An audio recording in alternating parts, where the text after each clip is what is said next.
in 1 year. Your Excellencies, I'm sure that as we sit here, 3/4 of this hall have never entered a museum in Nigeria. But I'm sure that we've gone to Dubai. I'm sure we've gone to Dubai. I don't want to ask how many people have gone to Dubai. Today, the National Commission of Museums and Monuments has set up a total of 36 museums across Nigeria.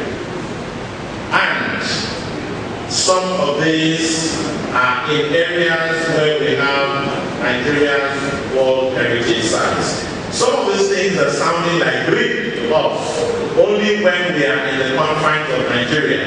But the moment that we land in Ghana, in South Africa, in Botswana, in Dubai, in America, we take our families to all of these places. And I think that it is important for us to create this awareness, and that is the work which the National Museum has been doing. It has been able to attract the UNESCO to affirm the existence of 2 World Heritage Sites in Nigeria, and this, I think, is a very great achievement. The socio-cultural landscape in Edem State, as well as some other new ones, like the Kano City Walls, which are being presented already to UNESCO, the Idonre Hills, the surrounding cultural landscape, as well as the urban hills, and new museums. New museums are now being built. One in Samuel-Beni in Sokoto State, another in Oshogo, and some of the ones that we are envisaging to strengthen with UNESCO, especially as it relates to the Kano City Walls and Games. In terms of our synergy with other governments around the world in promoting culture and tourism, the Nigerian Abuja Carnival project has been endorsed by the carnival communities of Trinidad and Tobago, of Barbados, of St. Lucia, of Jamaica, and in the next couple of days we will sign MOUs with some of these countries in order for us to get them involved in our carnivals. And why do we do this? I'm sure a lot of us would think that carnivals are irritable street parties, and that is only when we are in this country. But our last experience in the month of February, for instance, in just 3 days of carnival in Trinidad and Tobago, that economy attracted almost $1 billion in terms of travel, in terms of hospitality spend.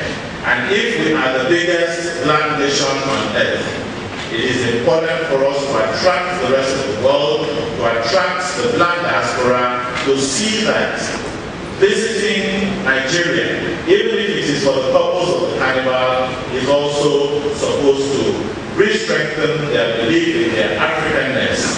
And there's a lot of small, micro, and medium enterprises, of course, that are associated with a simple an initiative as the carnival. Ladies and gentlemen, we also have used an initiative like the National Festival of Arts and Culture to promote unity in Nigeria. Many of us from our ivory towers and from our, high-rise buildings will see Nigerian youths and women parading the streets in different parts of the country in cultural festivals. And I'm sure that some of us who have, big convoys with security men and whips, we probably have whipped some of them out of the way so that we can get to our offices.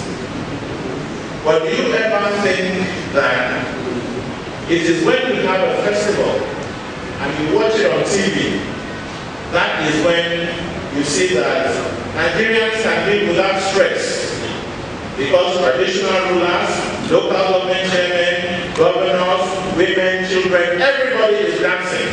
Everybody is happy. The armed robbers are there. And so there's no security threat anywhere. And nobody knows who is PDP or who is ACN or who is CPC. So there is need for us to take advantage of the 774 local governments in Nigeria and begin to promote festivals. It diverts the attention of our youth. It gives them something constructive to do. They get engaged in little micro enterprises. And I say this once in a while, that especially for those of us in oil and gas and the creeks of the Niger Delta, it is possible by collaborating with the Ministry of Culture for us to translate or transform the dexterous dance steps of the maiden, the pulsating drum beats of the youth. We can transform them from being prelude to war of attrition against the pipelines into contracts for dancing in theaters in Accra. It is possible. It is possible if we open our hearts and believe that these young men and women can be better engaged.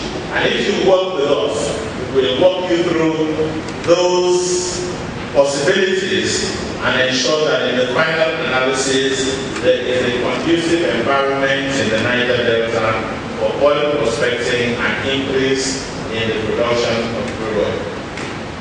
Your Excellencies, our National Commission for Arts and Culture, the National Council for Arts and Culture, has a number of research institutes which I'm sure we didn't know about. We have a National Research Center on textiles. We have a National Research Center on both regatta traditions. We have a National Research Center on masquerades.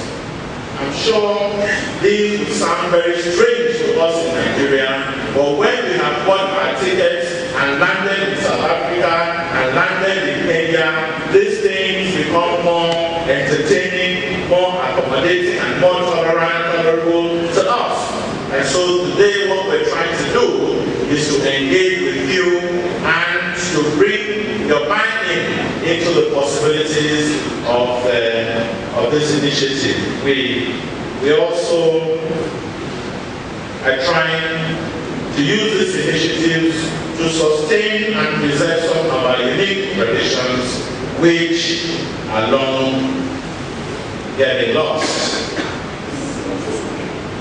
In order not to take a lot more of your time, I would like to focus attention in the next 1 minute on the National Theatre of Nigeria.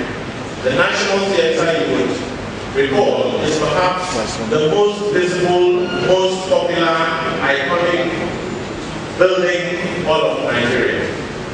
But for 35 years, we have not given patriotic attention to the National Theatre. In the last several weeks, we have developed a template, and I believe that in the next few weeks, we will be engaging with investors who are interested in a renewal program for the National Theatre of Nigeria.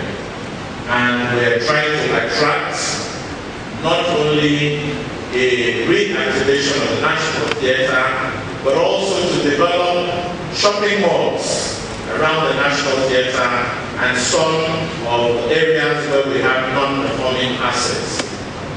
Shopping malls are serious business. Today, Marks and Spencer of London has information out that